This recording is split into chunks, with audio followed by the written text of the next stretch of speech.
नजरिया।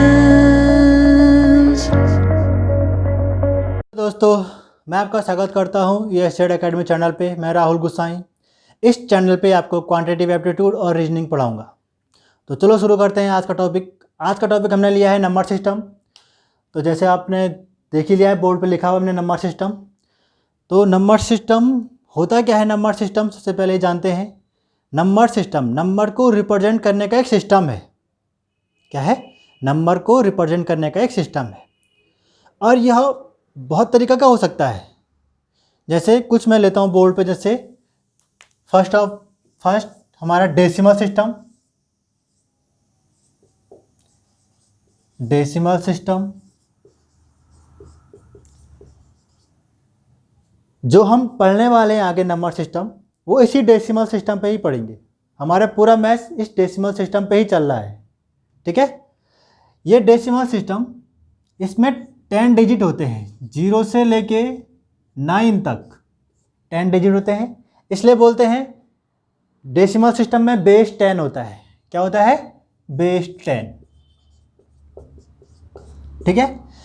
कभी कभी पेपर में सीधे यही आता है, जीएस में भी आता है कभी कभी पेपर में, कि डेसिमल सिस्टम का बेस क्या होता है।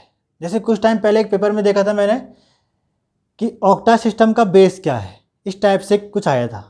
ठीक है? आगे बात करते हैं। दूसरा, बाइनरी सिस्टम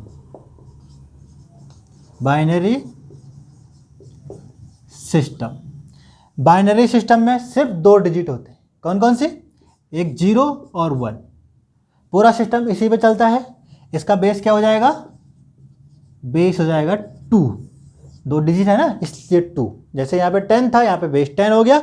यहाँ पे 2 है तो यहाँ पे बेस 2 हो गया। ऑक्टा डेसिमल सिस्टम, इसमें क्या होते हैं? 8 डिजिट होते हैं। 8 कौन से? 0 से लेके 7 तक। कहाँ से? 0 से 7 तक। 0 1 2 3 4 5 6 7। ठीक है? तो इसका बेस क्या हो जाएगा? बेस हो जाएगा इसका 8। बेस क्या? बेस 8। ठीक है? Next, fourth, hexa decimal system,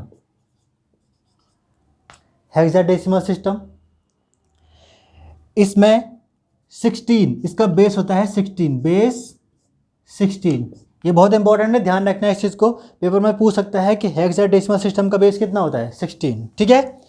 इसमें 0 से लेके 9 तक तो डिजिट होती हैं हमारी। 0 से 9 तक डिजिट होगी। उसके बाद ए से लेके एफ तक हमारे अल्फ़ाबेट भी होते हैं। ठीक है? तो ये कुछ टाइप के सिस्टम है, नंबर सिस्टम का ही एक पार्ट है सारे।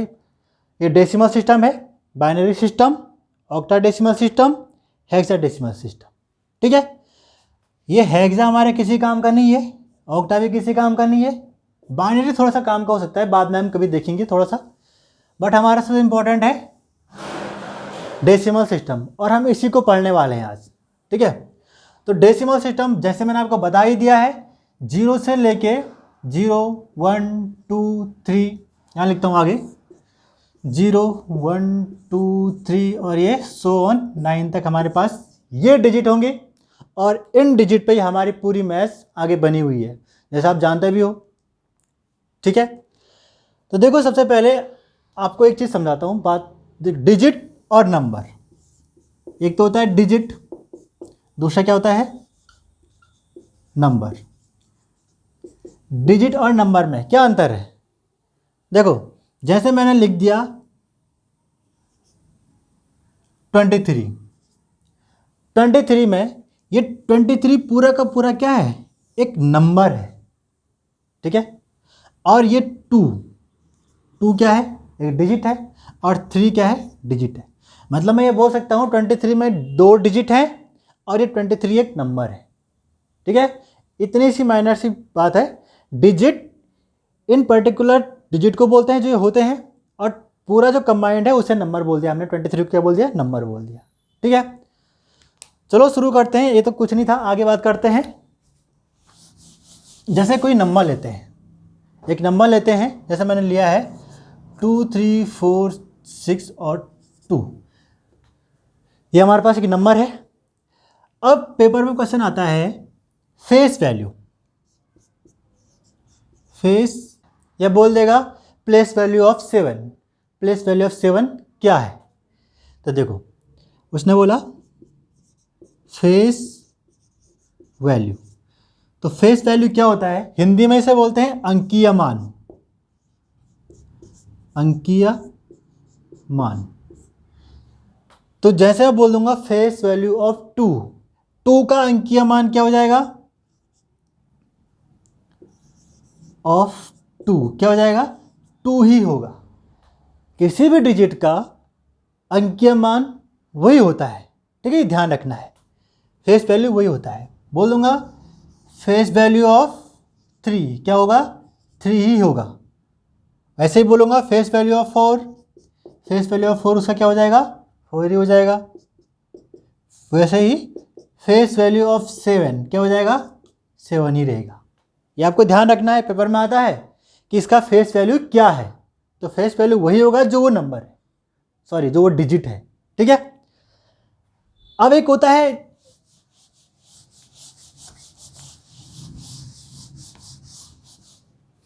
अब एक दूसरा होता है प्लेस वैल्यू।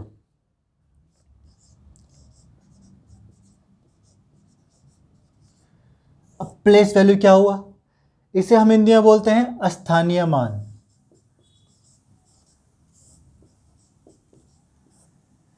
स्थानीय मान नाम से पता चल रहा है कि जिस स्थान पे है कि उसका मान क्या है, ठीक है। जैसे आप देख लो 2 है, मैं बोलूँगा प्लेस वैल्यू ऑफ 2, 2 का स्थानीय मान क्या है, तो क्या है, हम इस 2 को लेंगे, 2 लिया हमने, उसके बाद जितने भी डिजिट हैं उनकी जगह पे क्या आ जाएगा, 0 आ जाएगा, और वो जो आएगा वही उसका क्या होगा, प्लेस वैल्यू होगा। तो 4 0 आ जाएंगे इसके पीछे से, ठीक है।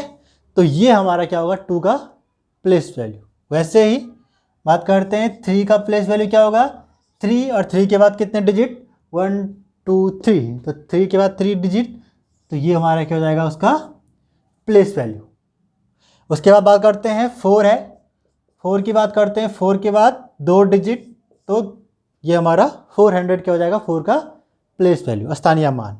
वैसे ही 7 की बात करता हूँ तो 7 की बात की तो 7 ही उसका प्लेस वैल्यू है। अब आप लोग ध्यान दो एक बात, यहाँ पे 7 और यहाँ भी 7 दिख रहा है आपको, फेस वैल्यू भी 7, प्लेस वैल्यू का भी 7।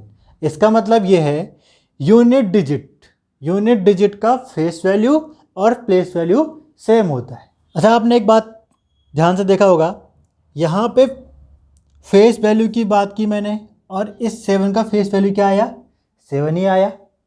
यहाँ पे प्लेस वैल्यू की बात की मैंने, और 7 का प्लेस वैल्यू भी क्या आया, 7 ही आया। तो ध्यान रखना है यूनिट डिजिट का प्लेस वैल्यू हो या फेस वैल्यू हो, सेम होता है, ठीक है, इतना ध्यान रखोगे, ठीक है। ये तो हो गया हमारा फेस वैल्यू और प्लेस वैल्यू, ठीक है। अब देखते हैं नंबर का क्लासिफिकेशन, ठीक है।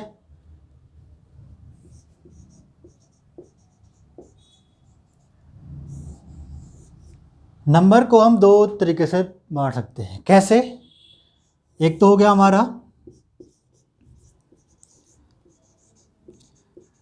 रियल नंबर, दूसरा हो गया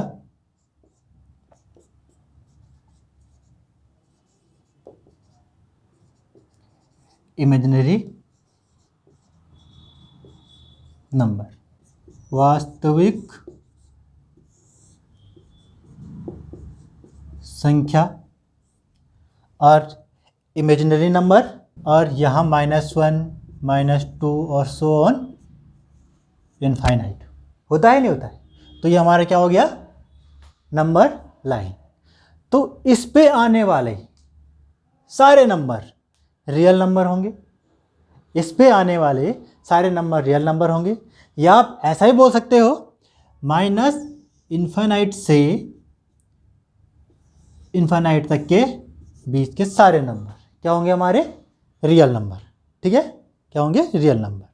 और काल्पनिक नंबर की बात करते हैं, काल्पनिक नंबर नाम से ही पता चल रहा है जो सिर्फ कल्पनाओं में है, काल्पनिक है, ठीक है। तो ये नंबर वास्तविक में होते नहीं हैं। जैसे बात करता हूँ मैं, काल्पनिक नंबर आई से रिप्रेजेंट करते हैं। आई का मतलब क्या होता है? आयोटा। क्या लिखते हैं इसे, क्या बोलते हैं इसे? आयोटा बोलते हैं। और इसकी वैल्यू क्या होती है? इसकी वैल्यू होती है √-1। क्या होती है? √-1, ठीक है। अब जब मैं आई स्क्वायर की बात करता हूँ, आई स्क्वायर की वैल्यू होती है -1। अब स्क्वायर करूँगा तो रूट हटेगा, -1। अब आपको पता है कोई भी नंबर है, चाहे वो नेगेटिव है या पॉजिटिव है, कोई भी नंबर है, किसी का मैं स्क्वायर करता हूँ या किसी का स्क्वायर करते हैं तो कभी स्क्वायर नेगेटिव होता है? नहीं होता। किसी भी नंबर का स्क्वायर नेगेटिव नहीं होता है, पर इसका स्क्वायर नेगेटिव हुआ है, इसीलिए क्या है, ये एक काल्पनिक नंबर है, ठीक है। और आई की पावर 4 कितना होता है? 1 होता है। कभी कोई सीधे पेपर में इससे ज़्यादा कुछ नहीं आएगा, इससे अधिक वास्तविक संख्या के बारे में कुछ भी नहीं आएगा। पेपर में सिर्फ आ सकता है कितना आएगा कि आयोटा का मान कितना होता है, √-1, या आई स्क्वायर का मान कितना होता है ये बोल देगा, या आई की पावर 4 का मान कितना होता है, 1, ठीक है। और ये हो गया हमारा रियल नंबर, बता दिया मैंने आपको, इन्फिनाइट से इन्फिनाइट तक, माइनस से और प्लस तक, मतलब बीच में सारे नंबर, जितने भी नंबर हमारे पास होते हैं सब हमारे पास वो आ जाएंगे। अब इन दोनों से जोड़ के जो नंबर बनता है उसे बोलते हैं कॉम्प्लेक्स नंबर। क्या बोला मैंने? रियल नंबर प्लस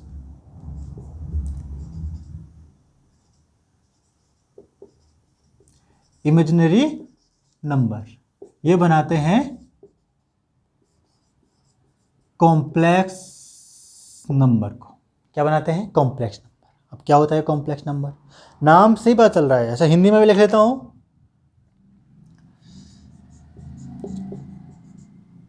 सम्मिश्र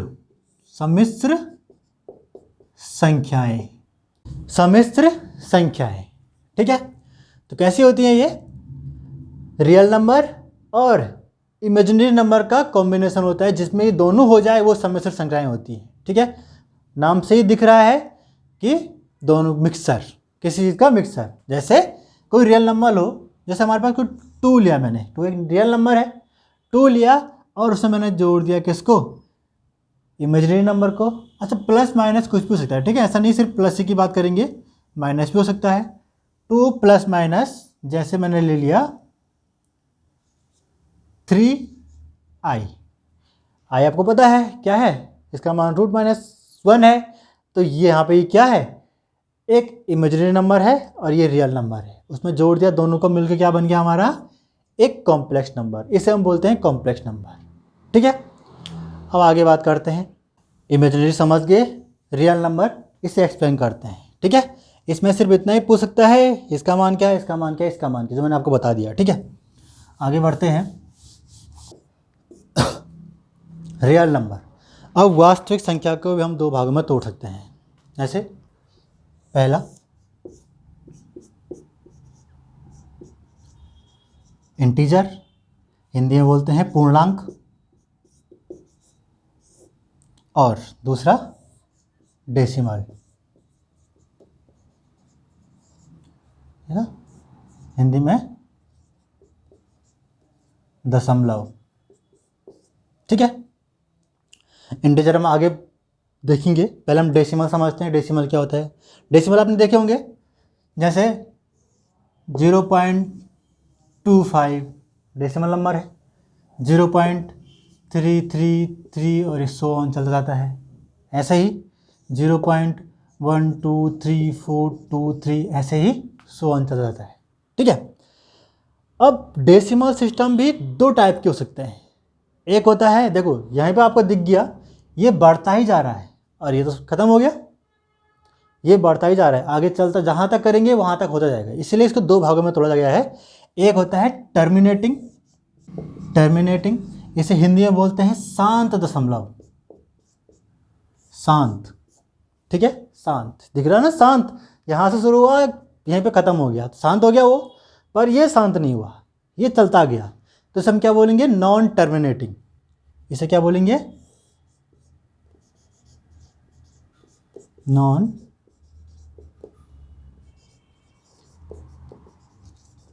टर्मिनेटिंग। ठीक है, ये हो गया हमारा अशांत दशमलव। इसके एग्जाम्पल शांत वाले के हो गया 0.5 या 0.235, जो मतलब एक जगह जाके रुक जाएं। ठीक है, एक कुछ दूरी तक जाएं उसके बाद समाप्त हो जाए। ठीक है, अशांत वाले के जैसे ये लास्ट में लिया था, ये वाला 0.333 और ये सो ऑन चलता जाए, जहाँ तक करोगे वहाँ तक चलता जाएगा। या फिर 0.1234 और ऐसे ही फिर 32426 ऐसा करके जो भी होता रहेगा चलता रहेगा। ये हो गया नॉन टर्मिनेटिंग, जो समाप्त नहीं होता है। और ये होता है टर्मिनेटिंग, जो कुछ दूर जाके समाप्त हो जाता है। ठीक है, नॉन टर्मिनेटिंग में और एग्जांपल देखो इसके, एक है पाई। पाई भी नॉन टर्मिनेटिंग है, समाप्त नहीं होगा। या √2 √3 ऐसे ही और एग्जांपल। ठीक है, टर्मिनेटिंग को हम दो भाग में तोड़ सकते हैं। पहले तो फर्स्ट क्या, रिपीटिंग, और दूसरा नॉन रिपीटिंग। क्या बोला मैंने, रिपीटिंग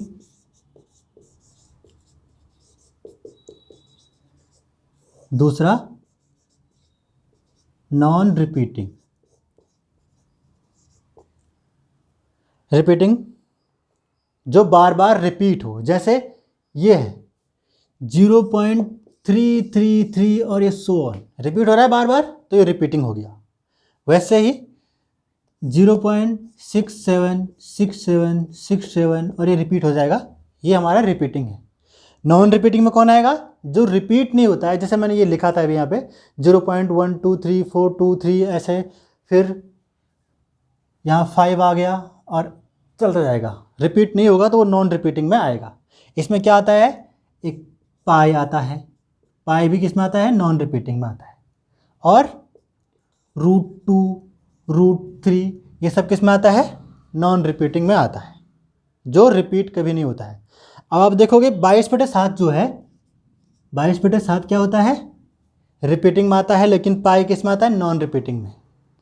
ऐसा क्यों होता है, एक चीज़ ध्यान दो, 22/7 किस में आता है, रिपीटिंग में, और पाई किस में आता है, नॉन रिपीटिंग में। क्योंकि जो 22/7 है वो पाई का एग्जैक्ट मान नहीं है, वो उसका एक अप्रॉक्स मान है। जब आप मोबाइल लेके इसे सॉल्व करोगे, 22 में 7 का भाग दोगे, तो आप खुद देखोगे कि 6 डिजिट के बाद फिर से रिपीट होने स्टार्ट हो जाएगा। अब एक चीज़ समझो, जो ये रिपीटिंग है, हम उसे फ्रैक्शन के रूप में लिख सकते हैं, रिपीटिंग को भी, और जो ये टर्मिनेटिंग शांत वाला था उसे भी। जैसे 0.5 है, 0.5 को हम 5/10 लिख सकते हैं, भिन्न के रूप में हो गया। वैसे ही इसको लिख देंगे तो क्या हो जाएगा, 235/100, ये बन जाएगा हमारे फ्रैक्शन के रूप में। वैसे ही जो रिपीटिंग है उनको भी हम क्या लिख सकते हैं, फ्रैक्शन के रूप में लिख सकते हैं। कैसे, जो ऊपर लिख लेता हूँ, यहीं कर लेता हूँ कहीं पे जगह, ये है 0.333 है, सो ऑन है, तो मैं इसे 0.3 बार लिख सकता हूँ, 0.3 बार, और जिसकी वैल्यू कितनी होती है, 3/9 के बराबर। क्या होती है, 3/9 के बराबर। वैसे ही दूसरा है 0.6767 और ये सो ऑन, इसे मैं क्या लिख सकता हूँ, 0.67 बार। दोनों के ऊपर क्या जाएगा, बार। जो रिपीट होता है ना, उसको ऐसे लिखने के लिए बार लगाते हैं उसके ऊपर, और इस बार को हटाने के लिए क्या कर देंगे, फिर 67/99। तो ये फ्रैक्शन बन गया फ्रैक्शन, और ये भी फ्रैक्शन बन गया। तो जो भी ये फ्रैक्शन बन जाता है, मतलब p/q फॉर्म में आ जाता है। जिस नंबर को भी हम p/q फॉर्म में लिख सकते हैं, हम उसे क्या कहते हैं, रेशनल नंबर। क्या कहते हैं, रेशनल नंबर, मतलब परिमेय संख्या। क्या बोला मैंने? जिस भी नंबर को हम पी बाई क्यू फॉर्म में लिख सकते हैं, P by Q form, P by Q. ध्यान रखना इसमें Q does not zero, Q zero नहीं होना चाहिए, क्यू जीरो होगा तो फिर तो दिक्कत हो जाएगी। तो क्या बोला, जो भी जिस भी नंबर को हम फ्रैक्शन के रूप में लिख सकते हैं, मतलब पी बाई क्यू फॉर्म में लिख सकते हैं, तो हम उसे क्या बोलेंगे? Rational number. और वो क्या हो जाएगा हमारा? परिमेय संख्या। और जिसको हम पी बाई क्यू फॉर्म में नहीं लिख सकते, जैसे पाई हो गया, √2 √3, तो उसे हम क्या बोलेंगे?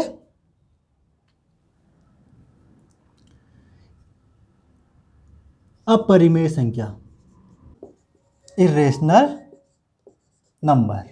तो क्या हो जाएगा ये? जैसे पाई हो गया, √3 हो गया, √2 हो गया, ये सब क्या है? इरेशनल नंबर, क्योंकि हम इन्हें कभी भी पी बाई क्यू फॉर्म में नहीं लिख सकते। अब मत बोलना कि 22 को तो हम लिख सकते हैं, सॉरी पाई को हम लिख सकते हैं 22/7, नहीं लिख सकते हैं 22/7। मैंने आपको बता दिया है 22/7 पाई का एग्जैक्ट मान नहीं होता है, पाई का अप्रोक्स मान होता है।